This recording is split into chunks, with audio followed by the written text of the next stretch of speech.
Una vez más, buenos días, amados hermanos, amigos que nos acompañan domingo a domingo a través de la red. Queremos, antes de poder proseguir con esta serie llamada Contraste, orar un momento y pedir y encargar al Señor todo este tiempo que vamos a tener juntos. Oremos un momento. Padre, te doy gracias por la oportunidad de poder existir. Gracias porque suples nuestras necesidades y gracias porque sé que eres un Dios cercano a todos aquellos que invocan. Aún aquellos que ni siquiera preguntan por ti, sé que tú también estás obrando, y es por eso que en este día quiero pedirte que nuestro entendimiento sea abierto, que tu Espíritu Santo nos convenza y que tú puedas permitir que las Escrituras puedan ser entendidos de manera fácil y por todo tipo de corazón. Quiero rogar tu presencia en este día a través de Jesús tu Hijo. Amén. Recuerdo claramente las palabras que salían de la boca de ese hombre. No era un hombre con una gran presencia, no era un hombre con un gran lenguaje, no era un hombre que se desenvolvía sobre el escenario con mucha elocuencia. Al contrario, era un hombre un poco tímido, era un hombre un poco reservado, pero lo que él hablaba retumbaban en mi corazón y en mi mente. Había acudido allí a través de una cita media incierta, pero estaba allí en medio de un lugar. Este hombre estaba parado detrás de una especie de mueble de madera y él hablaba y retumbaba continuamente en mi mente tres palabras: Jesús, pecado y perdón. Ese momento, cuando me empecé a entender un poco este mensaje que este hombre nos estaba dando, definitivamente supe que tenía problemas con Dios. Ese momento procedía, en el momento de la invitación, procedí a arrepentirme, bajé mi cabeza, me puse a orar y le pedí perdón al Señor. La verdad, este sería el final feliz de una buena historia, pero eso no sucedió. Estaba satisfecho en mis pecados. Era un hombre que anhelaba constantemente el mal y definitivamente no tenía ni siquiera la más mínima intención de responder a la invitación que este hombre nos hacía. Era un necio y, como lo dije hace un momento, satisfecho en mis pecados. Ese día el mensaje retumbaba en mi cabeza y supe claramente que estaba hablando conmigo. ¿Sabe? Muchos de nosotros hemos escuchado diferentes tipos de mensajes a lo largo de nuestra vida, de diferentes tonalidades, de diferentes matices, mensajes de mamá, mensajes de papá, mensajes de los amigos en algún momento que se han burlado o han hecho mella de nuestra valía, el colegio o aún la misma sociedad. Escuchamos mensajes de diferentes tamaños, de diferentes índoles y con diferentes intenciones. Y uno de los mensajes de la sociedad probablemente es: tú necesitas esto, cómpralo. Y así que definitivamente podemos escuchar muchos mensajes, pero el mensaje que necesitamos escuchar y estudiar hoy es vital para nuestra existencia. Este mensaje, de acuerdo a la manera en cómo tú respondas a ella, va a determinar la forma en cómo tú vas a pasar la eternidad. A lo largo de esta serie nosotros hemos ido estudiando los diferentes contrastes que se presentan en lo que es el plan de salvación. Hemos visto al Cordero y al León, hemos visto a la humillación y la exaltación, y hoy vamos a hablar la segunda parte de esta serie que tuvimos el domingo pasado. La humillación y la exaltación, la cruz. Y esto es justamente lo que quiero estudiar el día de hoy junto a ustedes, el mensaje de la cruz. El tema que vamos a estudiar el día de hoy tiene que ver con que muchos lo señalan como ignorante, primitivo y hasta controversial a todos aquellos que de alguna manera acuden o responden a este. Así que vamos a dividir este mensaje en tres partes. Primero vamos a estudiar su esencia, después vamos a estudiar la controversia que causa, pero después vamos a estudiar también a los receptores que finalmente interactúan frente a este mensaje. Es un mensaje de vida, es un mensaje que muchas veces nosotros lo podemos escuchar, despreciar, menospreciar o tal vez hasta avergonzarnos de ellos. No sé cuál sea tu papel en esta mañana frente a este mensaje, pero créeme una gran verdad. Es vital que tú entiendas que este mensaje, de acuerdo a la respuesta que tú tengas hacia él, determina la eternidad en donde la vas a pasar. Vamos en la primera parte, estudiemos la esencia de este mensaje. Dice en el capítulo 1 de Primera de Corintios, en el versículo 18, Primera de Corintios, capítulo 1, versículo 18, hay una porción hermosa que Pablo está hablando, conversando con los corintios que en este momento se encuentran en diferentes problemas dentro de la iglesia. Pero les narra una realidad y les dice, porque la palabra de la cruz, versículo 18, es locura a los que se pierden, pero a los que se salvan, esto es a nosotros, es poder de Dios. Pues está escrito, destruiré la sabiduría de los sabios y desecharé el entendimiento de los entendidos. ¿Dónde está el sabio? ¿Dónde está el escriba? ¿Dónde está el disputador de este siglo? ¿No ha enloquecido Dios la sabiduría del mundo? Los versículos aún todavía continúan hasta el versículo 25, pero quiero hacer alusión primero a la esencia de este mensaje. Esta cruz que nosotros estudiamos la semana pasada, que fue diseñada para humillar al Hijo de Dios, se convirtió también en el lugar de su exaltación. Pero esto conlleva un mensaje. Samuel Pérez Millos dice de manera literal, el poder de Dios para salvación no está en el mensaje, sino en el hecho de la muerte del Señor ocupando el lugar del pecador. Pero ese poder para salvación se expresa en el mensaje de la cruz. Es interesante cuando nosotros podemos ver cómo está constituido este mensaje, quién se encuentra en el centro de todo este mensaje, Cristo. Y hay algo que nosotros necesitamos un poco ahondar, que este mensaje no solo nosotros le llamamos el Evangelio, también se le conocía como la palabra de verdad, se le conoce como el mensaje de la cruz, se le conoce como buenas noticias o también el mensaje de Cristo. No se trata de contar emociones o de tradiciones, no se trata de hacer algo espectacular o manipular a la gente con sus emociones o con sus sentidos. Hace mucho tiempo atrás recuerdo cuando estábamos realizando la iglesia, invitamos a una persona que nos contó una especie de testimonio de cómo llegó a convertirse a los pies de Cristo. Y es interesante poder un poco recordar esto. Él dice que era un camionero que constantemente golpeaba a su esposa. Era un camionero que constantemente sufría con lo que era la ira. Y en un momento a otro su esposa empezó a ir a la iglesia y una noche cuando él una vez más prorrumpió en ira, su esposa se alejó un poco y dijo, señalando una línea imaginaria en el piso, dijo, yo decreto que nunca más me volverás a tocar. Esta mujer había señalado una línea imaginaria en el piso y este hombre que se le estaba balanzando de pronto sintió que ella no podía volver a tocarla y se dio media vuelta, subió a su camión y manejó toda la noche llorando y llorando y llorando, y al amanecer, después de haber manejado toda la noche, se había convertido ya en otro hombre. Es espectacular esta noticia, es espectacular este testimonio, pero algo le falta, y en esencia definitivamente falta Cristo. Puede ser espectacular, puede tocar nuestros corazones, pero si en este mensaje, en su esencia, no está la persona de Cristo, definitivamente es un mensaje extraño. Así como este mensaje también nos trae buenas noticias de salvación, del perdón de pecados, de inmortalidad, hay un claro contraste en este mensaje. En su esencia tiene un contraste también que no solamente nos habla del bienestar y de la gracia, sino también nos habla de juicio. Hay un texto que dice en Romanos capítulo 2, versículo 16, en el día en que Dios juzgará por Jesucristo los secretos de todos los hombres conforme a mi evangelio. Pablo hablaba que este mensaje no solamente habla de la gracia de Dios, sino que también advierte de un juicio venidero. Algo que muchas veces necesitamos recordar constantemente para que el mensaje no sea sesgado y para que el contraste sea completo.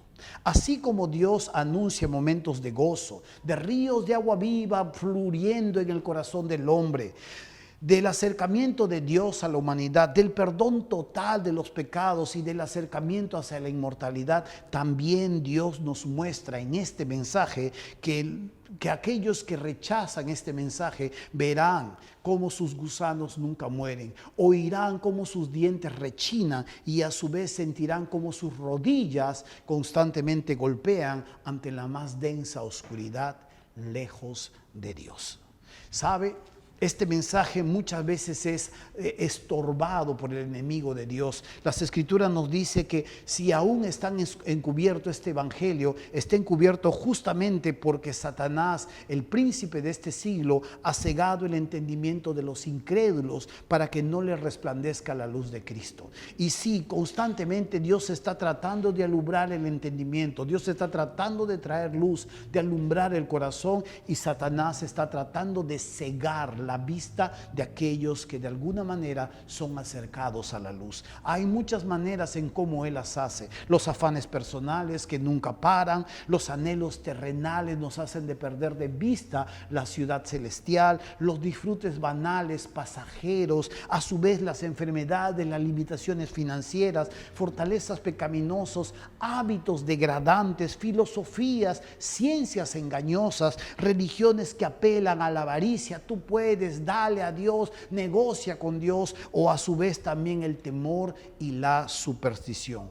Pablo consideraba que esto definitivamente entorpecía el hecho de que el evangelio pudiese abrir el entendimiento de las personas y pudiesen llegar al conocimiento de Cristo. Él sabía que tenía un depósito, este depósito en el cual era impuesta necesidad, y él rogaba constantemente para que los efesios intercedieran por él y le diera Dios denuedo para que no cesara de predicar el mensaje, ya que había muchos enemigos.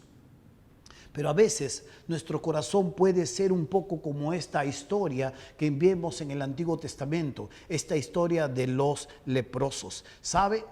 Hubo un momento en que la ciudad de Jerusalén estaba sitiada por el ejército sirio. Y una vez que estaba sitiada, la ciudad se había cerrado, todos estaban adentro, pero los que no podían haber entrado en este momento justamente por ser leprosos eran justamente estas personas, estaban fuera de las murallas. Entonces los leprosos se encontraban entre el ejército sirio y la ciudad de Jerusalén. Ellos se encontraban en medio, ya desamparados, ya desolados ante la realidad, la falta de alimentos, porque la gente estaba siendo sitiada. Los sitios a las ciudades no era de una semana, sino de meses. Se agotaba el agua, se agotaba el alimento, y imagínense a los leprosos afuera, fuera de toda oportunidad de poder comer. Ahí estaban los leprosos y decidieron ellos finalmente entregarse al ejército para que los matasen.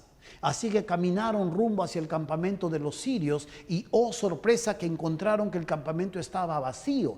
Se dieron cuenta que las carpas estaban intactas. Entraron a las carpas, encontraron alimento, encontraron oro, encontraron plata, encontraron a los animales atados a sus cuerdas, a sus estacas, y desesperados miraron vestidos, miraron muchas cosas que podían poseer, porque el ejército había salido huyendo ante un rumor y habían dejado todo y salieron huyendo buscando conservar su vida.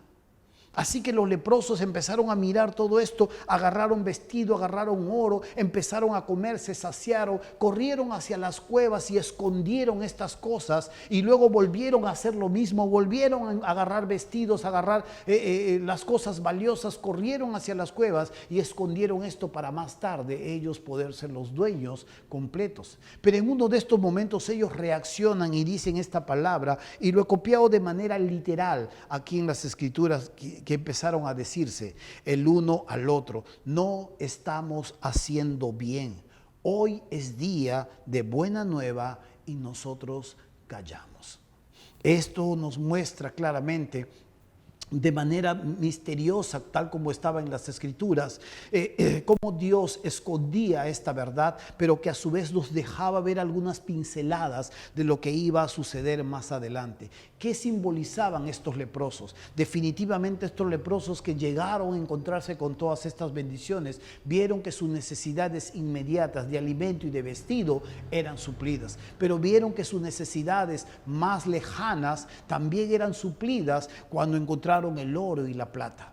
De una manera literal, tomando esta enseñanza, nos damos cuenta que los leprosos somos nosotros. En algún momento pecadores, pero nos hemos encontrado con la bendición de Dios. Y una vez que tenemos la bendición de Dios, disfrutamos de todo lo que Dios puede darnos a nuestras vidas. Pero en algún momento nos olvidamos, nos enamoramos de todas estas bendiciones y nos olvidamos de dónde salimos y quiénes nos rodean. Y la verdad, esto nos pasa a todos los corazones. ¿Sabe? Hay diferentes tipos de corazones que interactúan con el mensaje de salvación. Por ejemplo, está el corazón egoísta. El corazón egoísta al menos mira que su papá, su mamá, su familia se han convertido a los pies de Jesús, disfruta de las bendiciones del Señor y se olvida que hay gente que le rodea a su alrededor. Está luego el corazón distraído, que tiene tantas cosas que hacer que se olvida de su identidad. Luego podemos encontrar por ahí el corazón religioso, que definitivamente, aunque ama a Dios, solamente cumple los domingos o cumple con su propio pastor.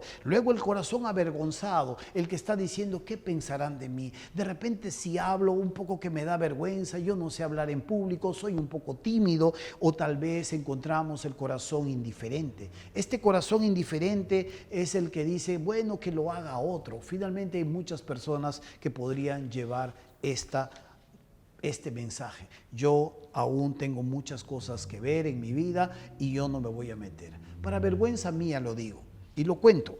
El día de anteayer saqué a mis hijos a pasear un rato al parque, a caminar, y me había dado ya cuenta de un anciano que estaba durmiendo ahí en la puerta de la iglesia. Y fíjese esto. Nosotros cuando estábamos volviendo, lo miro al anciano cruzando el parque y ahí está sentado, él está con una frazada y yo le digo a mi hijo, este anciano está ahí hace 2 días, le digo. Y rápidamente viene a mi corazón que no había ni siquiera compartido un pan con él y mucho menos el mensaje de salvación. Cuando estamos caminando hacia él, rápidamente ya había llegado otro chico con una mochila, saca una Biblia de su mochila y se sienta al lado del anciano que está completamente desprotegido y el chico no tiene miedo de nada. Simplemente habla, le conversa y yo le digo, gracias Dios, yo no pude hacer esta labor, estaba mirando otras cosas y tú finalmente sabes exactamente qué hacer. Esta es una realidad. A veces podemos estar tan ocupados y tan distraídos que nos olvidamos que hay muchas personas que necesitan del Señor. ¿Sabe, hermano mío? Jesús era el mensajero de esta realidad, de estas buenas noticias. Pero a su vez también Jesús era la personificación de este mensaje. Él era el mensaje de Dios caminando por las polvorientas tierras de Palestina. Como vemos, este mensaje tiene un contraste muy claro. Por un lado anuncia buenas noticias, pero también anuncia un juicio. A su vez también, como vimos, la esencia, el centro neurálgico de este mensaje es el Cristo crucificado.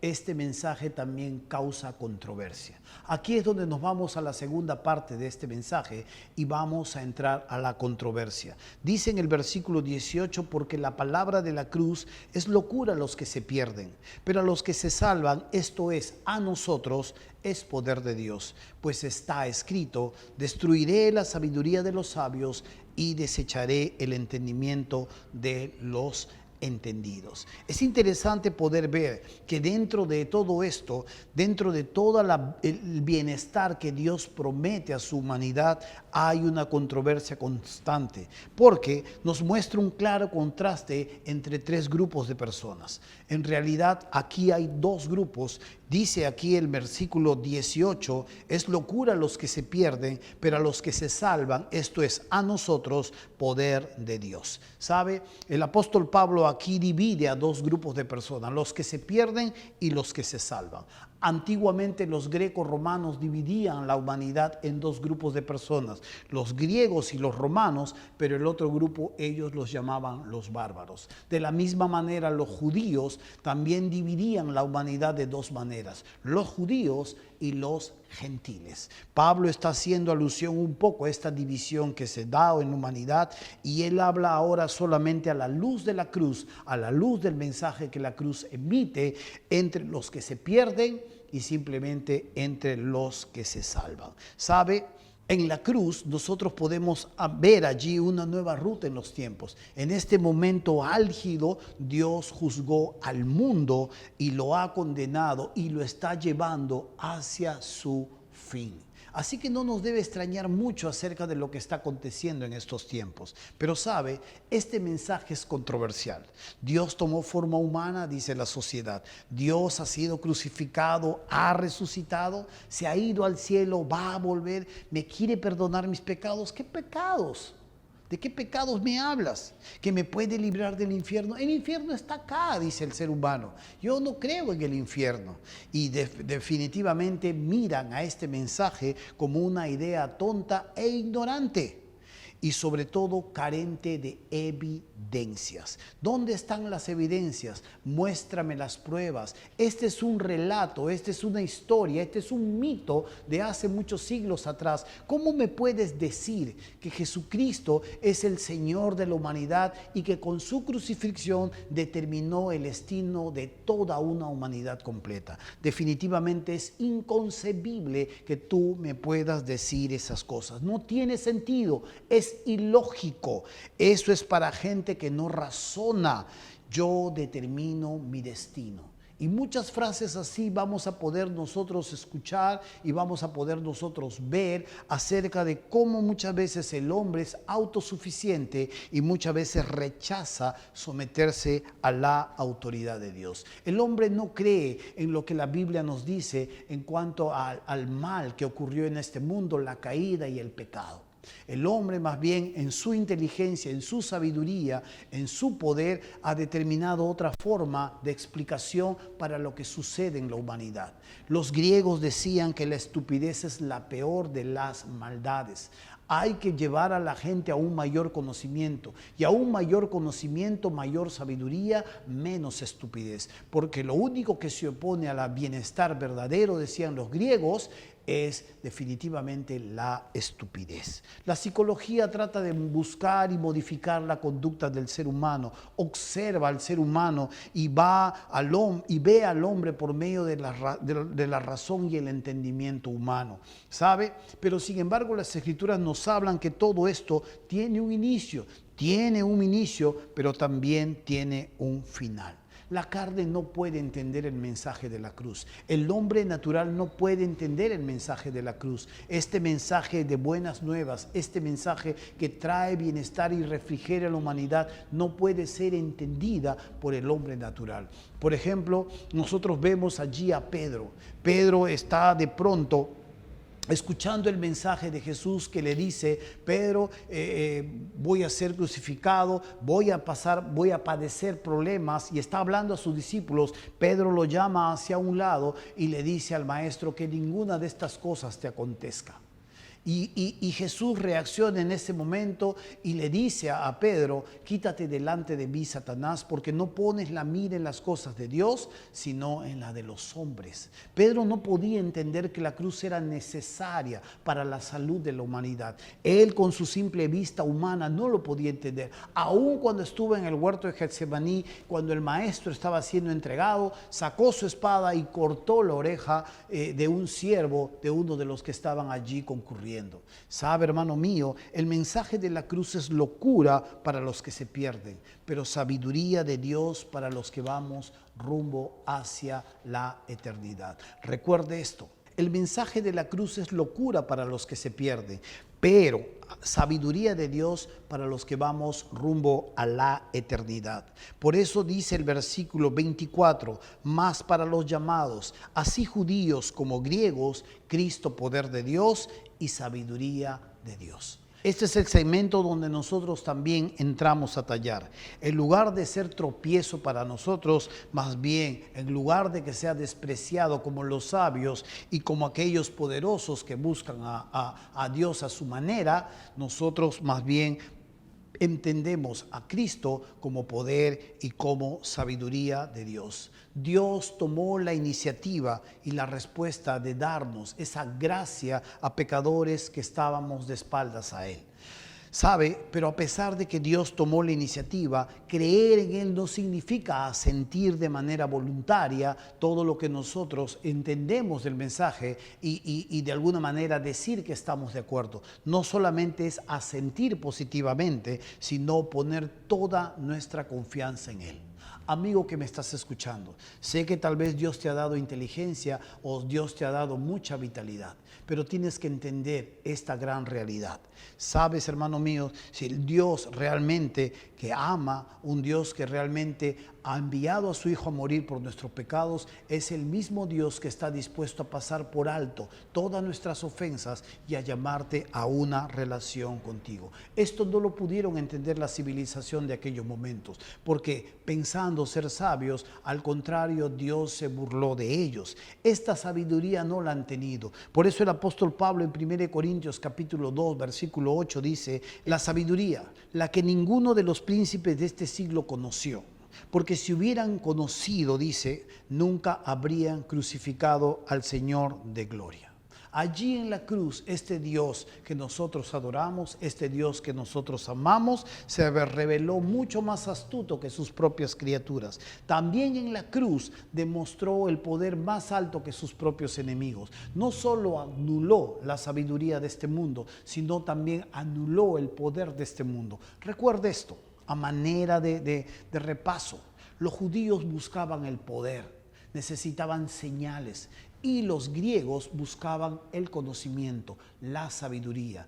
Ambos debían creer en Dios a su manera. Si Dios no se amoldaba a estas expectativas que ellos tenían, ellos no querían saber nada a Dios. Pero en nosotros, al contrario, creímos en un mensaje sencillo, loco y débil. Y es aquí donde se revela la sabiduría de Dios. Esto definitivamente nos habla de esta gran y última verdad.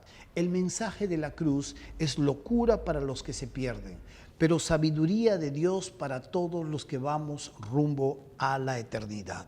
Por eso dice el versículo 25, porque lo insensato de Dios es más sabio que los hombres, y lo débil de Dios es más fuerte que los hombres. Por eso el versículo 20 también añade, ¿dónde está el sabio? ¿Dónde está el escriba? ¿Dónde está el disputador de este siglo? ¿No ha enloquecido Dios la sabiduría de este mundo?